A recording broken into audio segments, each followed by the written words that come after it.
कहानी की शुरुआत में हम साइबेरिया की एक जेल को देखते हैं जहां ढेर सारे जर्मन सोल्जर्स को लाइन से खड़ा कर दिया गया था। दरअसल वर्ल्ड वॉर 2 के खत्म होने के बाद रशिया ने बहुत से जर्मन सोल्जर्स को कैदी बना लिया था और उनसे कोयले की खानों में दिन रात काम करवाने लगे। हालांकि इस जेल की सिक्योरिटी काफी कम थी, लेकिन इसके बावजूद भी कोई इस जेल से भागने की कोशिश नहीं करता था क्योंकि इस जेल के चारों तरफ बर्फ ही बर्फ थी और ये जेल किसी भी इंसानी बस्ती से पूरे 14,000 किलोमीटर दूर थी। इसलिए अगर कोई कैदी इस जेल से भाग भी गया तो साइबेरिया की जमा देने वाली सर्दी में उसकी मौत पक्की थी। ये जेल चारों तरफ हजारों किलोमीटर दूर फैली हुई बर्फ के बीच में बनाई गई थी, इसीलिए कोई भी कैदी यहाँ से भागने का सोच भी नहीं सकता था। लेकिन इन कैदियों में एक कैदी ऐसा भी था जो बहुत ही शार्प माइंड था और वो इस जेल से भागकर अपनी बीवी और बेटी के पास जाना चाहता था। इस कैदी का नाम क्लेमन फॉयरल था, जिसे इस जेल में पूरे 25 साल की सजा काटनी थी और क्लेमन ऐसा बिल्कुल भी नहीं चाहता था कि उसकी आधी जिंदगी इसी जेल में बीत जाए। क्लेमन किसी भी हालत में इस जेल से भागना चाहता था। लकीली एक दिन क्लेमन को भागने का मौका मिल गया और वो एक कोयला ले जाने वाली मालगाड़ी में बैठकर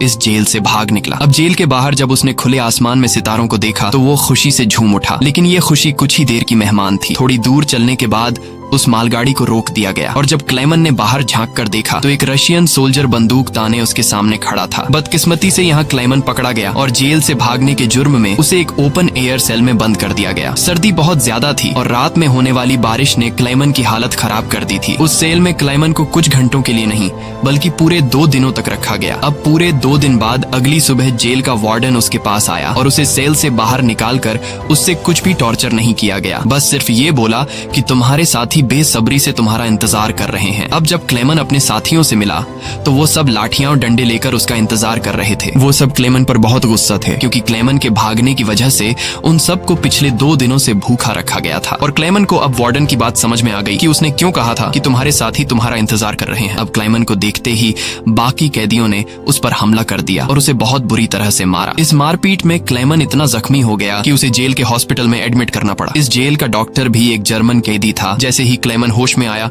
उसने डॉक्टर से कहा कि मैं एक बार फिर से जेल से भागना चाहता हूँ और मुझे आपकी मदद चाहिए। डॉक्टर क्लेमन की बहादुरी देखकर हैरान रह गया कि ये इतना सब कुछ झेलने के बाद भी हार मानने को तैयार नहीं। डॉक्टर ने उसे समझाया कि इस जेल से जिंदा भाग पाना नामुमकिन है और अगर तुम यहाँ से भाग भी गए तो बाहर की जमा देने वाली सर्दी में मर जाओगे। लेकिन हकीकत ये भी है कि अगर तुम यहाँ से नहीं भागे तब भी तुम्हारी मौत पक्की है, क्योंकि जिन कोयले की खानों में तुम काम करते हो वहाँ कार्बन की मात्रा बहुत ज्यादा है जो हवा के जरिए तुम्हारे शरीर में जाता है और उससे कैंसर जैसी खतरनाक बीमारियां होती हैं। इसलिए डॉक्टर ने क्लेमन से कहा कि तुम्हें एक आखिरी बार इस जेल से भागने की कोशिश जरूर करनी चाहिए। उसके बाद डॉक्टर ने अपने सारे गर्म कपड़े, जूते और जरूरत का सारा सामान निकालकर क्लेमन को दे दिया और उसे ये भी बताया कि रशियन सोल्जर्स अपना खाना रेलवे लाइंस के पास छुपा कर रखते हैं। इसके साथ ही उसने क्लेमन को एक बंदूक भी दी ताकि वो अपनी हिफाजत कर सके। दरअसल डॉक्टर ने ये सारा सामान इसलिए पहले से इकट्ठा किया हुआ था क्योंकि वह खुद भी इस जेल से भागना चाहता था, मगर 1 हफ्ते पहले उसे पता चला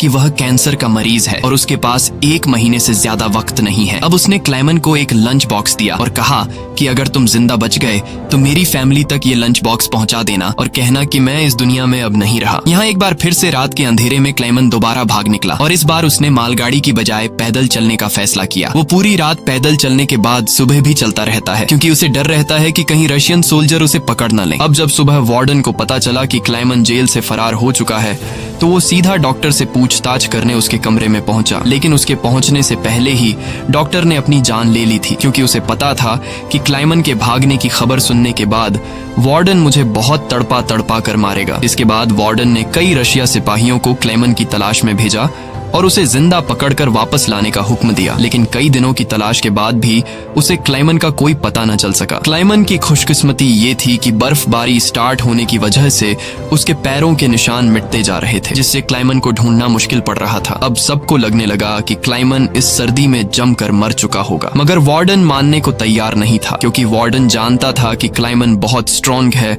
और वो इतनी आसानी से हार नहीं मानेगा, इसलिए उसने तलाश जारी रखने का हुक्म दिया। वहीं दूसरी तरफ हम क्लेमन को देखते हैं जो पूरे जोश के साथ बर्फीले तूफान को पार करते हुए आगे बढ़ रहा था। जेल से भागने के 9 दिन बाद उसे अचानक कुत्तों के भौंकने की आवाज सुनाई दी और जैसे ही वो पीछे मुड़ा उसने एक स्लेज को अपनी तरफ आते देखा। उससे पहले कि वो भागता वो स्लेज उसके पास आ गई और उस पर चढ़ती हुई आगे निकल गई। तभी क्लेमन की आंख खुल गई और उसे पता चला कि वो सिर्फ सपना देख रहा था। दरअसल क्लेमन पिछले 9 दिनों से पैदल चल रहा था और अब उसका खाना भी खत्म हो चुका था। भूख और थकान की वजह से उसका आगे बढ़ना मुश्किल हो गया था, लेकिन इसके बावजूद क्लेमन ने हार नहीं मानी और जैसे तैसे चलता रहा। कुछ दिनों के बाद उसका जिस्म भी जवाब दे गया और वो भूख से बेहोश हो गया। अब कुछ घंटों बाद जब उसे होश आया, उसने अपने आसपास एक अजीब सी आवाज सुनी। तभी उसने एक सील को देखा और ये देखते ही उसकी आंखें चमक उठी। उसने फौरन अपनी बंदूक निकाली और पूरी ताकत के साथ निशाना लगाने की कोशिश की, लेकिन थकान और कमजोरी की वजह से